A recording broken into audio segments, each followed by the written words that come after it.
大家好，又嚟到我哋相聚一刻啦！今日咧，我非常之榮幸咧，就請到咧嚟自美國嘅 Lorna Byrne。咁啊，Lorna Byrne 咧本身咧係一個咧天使專家嚟嘅，咁咧好細個咧已經係成日都見到天使噶啦。咁咧我哋今集咧係會用英文嚟去即係對話嘅，去做訪問嘅。咁然後跟住我哋會加翻字幕嘅。OK，so Lorna, welcome to Hong Kong. Thank you very much. I'm just so happy to be here and to have been invited. It's just great. So I just got this opportunity to interview you yesterday from David Chow. Okay. And then I know that you've been able to see angels, like our angels, since you're a child, right? Yes, since I always say the moment I open my eyes, I see the angels physically, just as I see you sitting there, just like I see your guardian angel there with you. Where is he? Right or there. Where is she? Is that a she or he? All angels are neither male nor female, but sometimes they will give a male appearance or they will give a female appearance, and that's actually just for us, because we recognize male and female. But your guardian angel is very, very beautiful, and all this I can say is every time you look up like that, your guardian angel, how can I say this, just kind of gives you such a big smile and just lights up, and at times I see its hands upon your shoulders, and it's just dressed at the moment in a beautiful, what I would call purple colour, just full of light with gold running through it.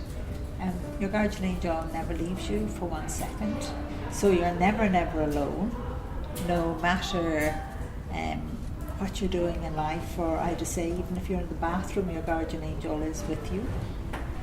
But they look on us differently in that than we would look on ourselves. They love us unconditionally, and I've been travelling all over the world now, and I see the guardian angel with every single person. And are they different? Guardian angels are different. They give a human appearance within themselves, and sometimes I actually find it hard to describe them, but other angels will come and go as well. Oh. But your guardian angel can't leave you. Other angels will come around you and will leave, but your guardian angel can never leave you. They're employed. Can't leave.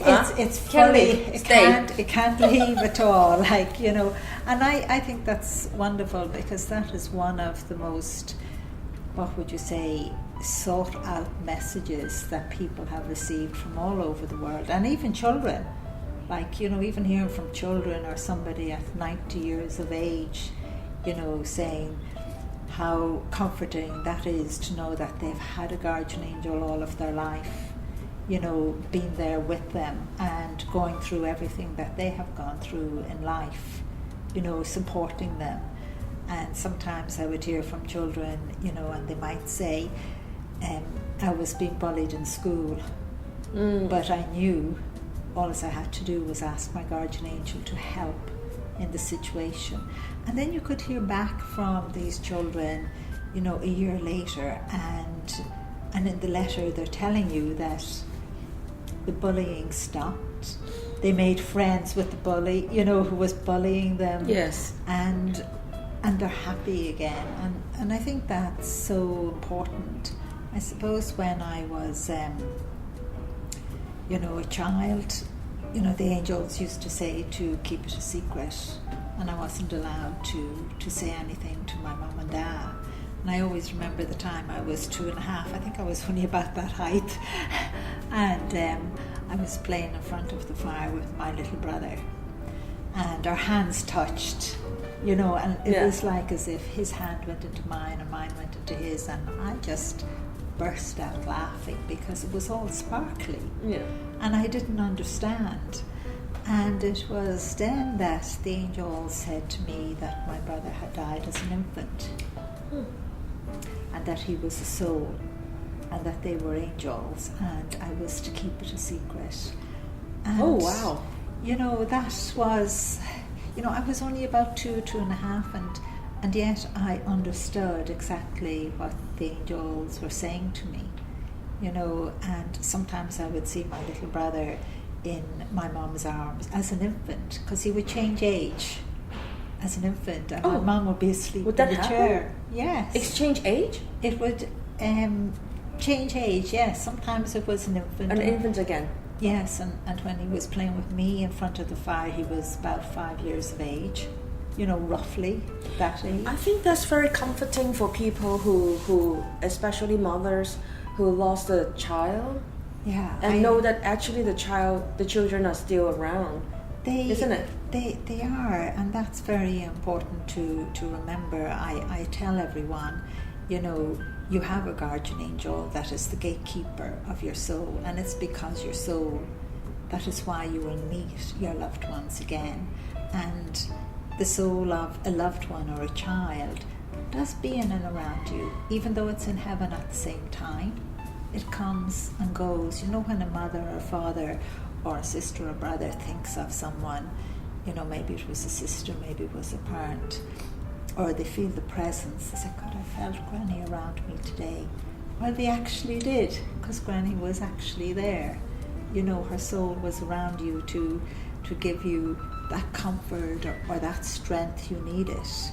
And again, your guardian angel would have called in the soul of your loved one to help you, because your guardian angel would know how you're feeling emotionally.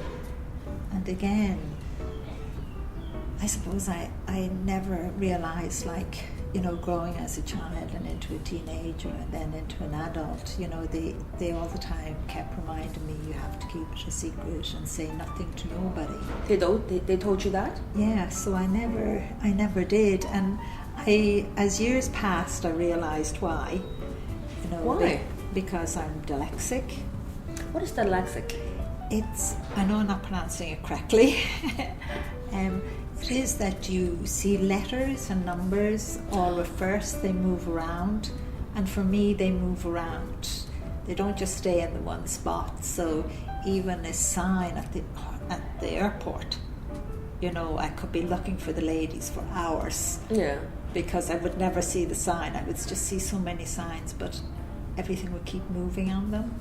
That's the way dyslexic affects myself. Okay. It affects people differently. It's like there's different scales of it. But and if I had said to my mom or dad, I see the angel, yeah, I wouldn't be here talking you're crazy. to you. Exactly, I wouldn't be here because they may lock you up in some special place or hospital. That is like, exactly. our daughter is in trouble. Yeah. That is what would have happened. Because I remember I interviewed Tony Mama years ago, because she told me she could also see angels, but she told the other people, especially family members that are Christians, and then she really had a lot of hard time dealing with it, and then people thought that her, especially family members, they thought that she's crazy or. Well, do you go through these kind of things? Well, that's what I used to, at the beginning I used to say to the angels, and I was very afraid that people would be so cynical, that they would laugh at me and ridicule me and all of that. And that did happen, and it still does today, but it doesn't matter, because when you receive a letter from someone or you're doing a book signing and there's a young teenager there and they're giving you your book to sign and they're saying it's helping them. Or last year I was in, I think it was Denmark, and I was signing a piece of paper for a teenager, and this teenager just turned to me and said, there's no point in me living. I'm going to go and commit suicide. And I just looked at her and I said, but what about your guardian angel that's right there? And I described her guardian angel, and she started to cry. And I said to her exactly what her guardian angel said to me. That was that when I come back in 2 years' time, she was to be around. She was to come. But she did, in that way. It was a few years back. And that's important when you, I've met so many people that it has changed their lives. It has helped them in so many ways. like, that's what life is about. It's about, you know, reaching out to others.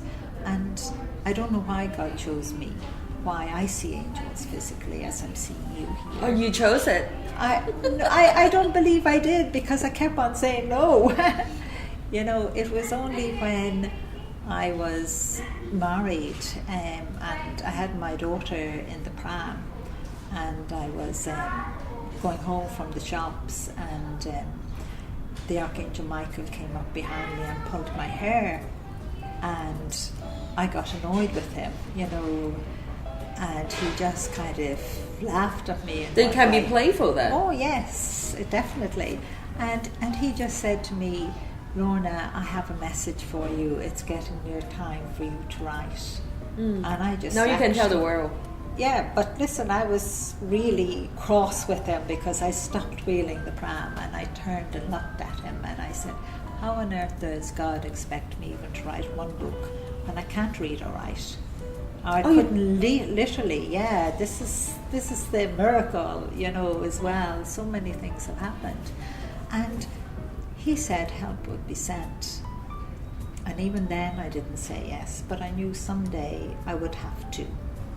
And it was after Joe died, my husband. Which was when? Oh, it was 16 years ago. Oh. And I think it was about maybe 2 years after that, I had turned around and said, okay. Now you had the time and the mood. Now I will do it. But I hadn't the faintest idea how I was going to do it. And we had no money, you have to remember. I was very, very poor, extremely poor. And I just said to this friend, a neighbour, that I was going to write. I never said anything else. And he went out and bought a laptop, a printer, and a dragonet, you know, that you speak into. And that's how I do it today. I speak into a computer. Like, this person was almost a stranger and done this, listened to their guardian angel, and knew I couldn't read or write. And I didn't even know how to set up a computer. And another neighbour, husband and wife, one day called up to the house and saw these boxes and said, oh, I see what you have. You know, and I said, well, I was giving it a present and I want to write. And the neighbour said, don't worry, I'll set it all up for you and I'll teach you. So I'm not very good. I just listen and I press buttons. That's all. You know, I press one button and I just speak into it all of the time. And it prints out. And my daughter Megan in the book, because she's 19 now, and she edits my material because I don't put full stops or anything like that. I just talk straight in and it just prints out. So, and the miracle is that I'm here in Hong Kong today.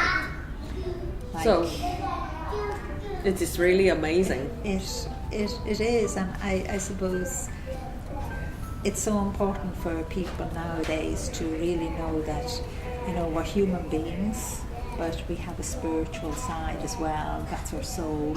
And I suppose that's the part of us that we're kind of afraid of, the supernatural, because that's what an angel is. You know, that's what your soul is, that's what God is, and we all fight over that, but yet people are hungry and thirsty to know more. Like, I'm always amazed at the different people that come to the talks or book signings around the world, and you know, I'm still kind of flabbergasted. You know, I still kind of, you know, am I really doing this? Yes, you do. You are. Like, you know, but I just see the angels physically, and I'm glad now I said yes. I'm glad now that I'm telling people, and of all ages, because the books go into libraries, they go into hospitals, they go into schools. Like, I even do Skype, you know, with Australian schools, to talk to the children about their guardian angel. So I think I need to ask questions. Yes. You gotta leave me some space to ask questions. Okay, sorry. So, what would people love to ask you more? Like, what kind of questions people will ask you more when you come to seminar or book signing? I think the most common question is, do I have a guardian angel? Yeah, do I have a guardian angel? Everybody, even though I'm telling them, they want acknowledgement that they actually do. And I'm always saying every single human being on this planet has a guardian angel. I have never seen anyone without a guardian angel. And could that be an animal, or is it really like a bunch of energy, or it's like you said before, sometimes, most of the time they come in a human form? Most of the time, or they show themselves. They give a human appearance within themselves. That's the way I describe it. They are so, what would I say, so beautiful. They are so radiant that it's actually so hard to describe them. And only for they give a human appearance within themselves. I don't think I would be able to, because we have nothing of that beauty in this world.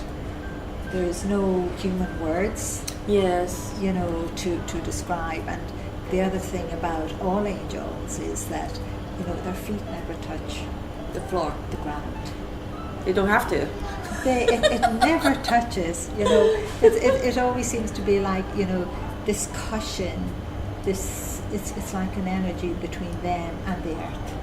They don't. And even when they touch your shoulders, they're not physically putting the hand that way. It seems to be above, but yet the light from them is touching you. And I believe that's what people feel. Sometimes a person would say they felt the touch of the guardian angel, or they felt, a breeze on their face, or a sensation, and they give us as well loads of signs. And children are very good at recognizing signs. Adults, I'm afraid, have this habit of asking for a sign of something really, really big. But one of the most common signs an angel will give you, and I always say people should ask for it, is a feather. A feather, appearing at your feet. Oh, a feather means something? Yes, they're letting you know they're there. Feather? Yes. Or they can be letting you know it's okay. Many times have you found a feather and just walked I see it away? Numbers a lot. I always see numbers. And always. Sometimes, yes, they may use a number. If a number is significant for you, but it may not always be the same number. You could, in a sense, not even think of a number for 20 years, and then suddenly you're seeing it appears the number everywhere. 2 all of the time. Just to say it's 2, it could be any number. It could be the number 1,000.